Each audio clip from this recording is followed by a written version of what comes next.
2014 সালের নির্বাচনেরও আগে, যেটি নির্বাচন হয় নাই আসলে, তারও আগে এই নির্বাচন কমিশন আরপিও সংশোধনের একটা উদ্যোগ নিয়েছিল।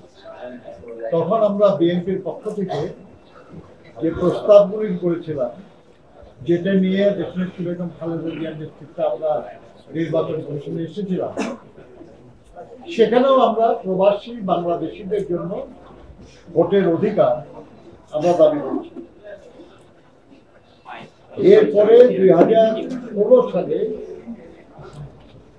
বিএনপির চেয়ারপারসন দেশনেত্রী বেগম খালেদা জিয়া যে ভীষণ 2030 ঘোষণা করেছিলেন, সেখানেও প্রবাসী বাংলাদেশিদের ভোটের অধিকার দেওয়ার কথা বলা হয়েছে। 2022 সালে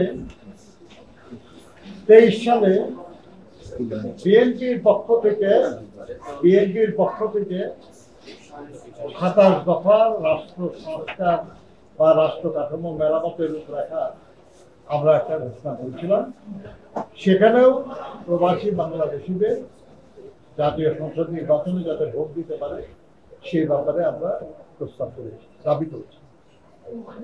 এরপরে আমাদের যুগপৎ আন্দোলনে রত যেসব রাজনৈতিক দল, সবাইকে সম্পৃক্ত করে তাদের সবার সম্মতি নিয়ে 2023 সালের জুলাই মাসে আমরা যে 31 দফা রাষ্ট্র কাঠামো মেরামতের রূপরেখা ঘোষণা করলাম, সেখানেও প্রবাসী শ্রমিকদের, প্রবাসী বাংলাদেশিদের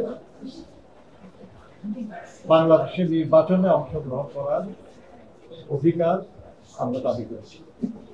কাজেই আজকে যে উদ্যোগ নির্বাচন কমিশনের পক্ষ থেকে নেওয়ার কথা বলা হয়েছে, এই উদ্যোগের প্রতি আমাদের শুধু সমর্থন না, এটা আমাদেরই দাবি। Follow us on Facebook. Subscribe our YouTube channel. Get the latest update on www.daily-sun.com.